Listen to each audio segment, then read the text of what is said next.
У вёсцы Гаўрыльчыцы традыцыйна ў дзень Благавешчання гасціна запрашаюць дарагіх гасцей на веснавое свята. Рэлігійнае свята Благавешчання або Дабравешчанне звязана з архангелам Гаўрыілам, які прынёс добрую вестку пра хуткае нараджэнне Ісуса Хрыста. У народных традыцыях Дабравешчанне лічылася святам прылёту буслоў і ластавак і днём канчатковага надыходу вясны. У Гаўрыльчыцах бережна захоўваюць народныя традыцыі і сустракаюць вясну вясёлымі гуляннямі, спяваюць народныя песні і водзяць харагоды. Дзяўчаты, маладзіцы, прачынайцеся, падымайцеся, да нас залучайцеся. Будам разам спяваць і вясну-красну вітаць. Адна з цікавых традыцый гэтага населенага пункту – народны абрад закалыхвання. Яе адрадзіў мясцовы жыхар, культработнік Валерый Бойка. Ён па крупіцах збіраў звесткі пра свята і сам абрад. Дзякуючы гэтаму Салігоршчына з'яўляецца унікальным месцам, дзе захавалася гэтая самабытная традыцыя. Из запамятных времен, то, что наши отцы и прадеды обряд этот самый заколыхивались. По сей день мы вот эту традицию, вот этот обряд продолжаем, передаем эстафету нашему младшему поколению.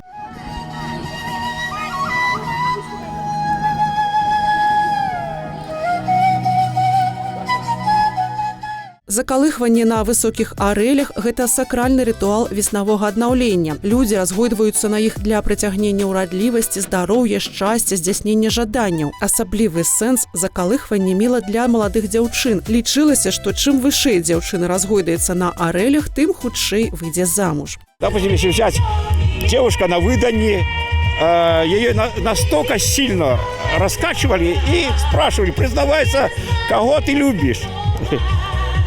Кто тебе самое, сердце запал, да?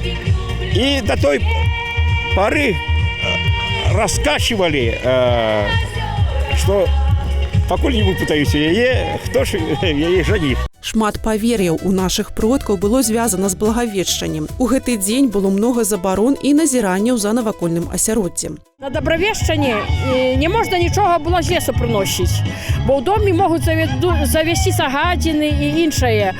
Вот такое павер'е было. А таксама былі яшчэ прыметы па надвор'ю. Калі на Благавешчанне дождж, будзе ўражай на жыта.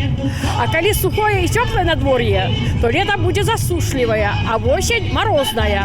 А калі на Благавешчанне пашоў снег, то будзе мокрае лета. Па сённяшняму надвор'ю відно, што ў нас быў і снег, і дождж, будзе мокрае лета, добра ўражай на жыта. Вясенняе свята традыцыйна багата на сімвалічныя дзеянні, якія прыцягваюць хуткі надыход вясны і ўраджайнае лета. Так, распальванне вогнішча сімвалізуе ачышчэнне і будучы дабрабыт, а сімвалічнае выпусканне птушак – хуткі надыход вясны і абнаўленне жыцця. У ролі птушак выступілі паветраныя шары, яны ўзляцелі ў неба лёгка і шпарка. І хоць надвор'е ў гэты дзень хутчэй нагадвала зіму, чым вясну, навакольная прырода і буслы на стрэхах упэўнена заяўляюць – вясна прайшла. Вясёлыя святкаванні дадалі добрага настрою мясцовым жыхарам. Свята з любоўю ладзілі работнікі Гаўрыльчыцкага дома культуры і самадзейныя артысты, сямейны ансамбль «Бойка», юныя ўдзельнікі вакальнага гуртка, а таксама госці з Новапалецкага дома культуры.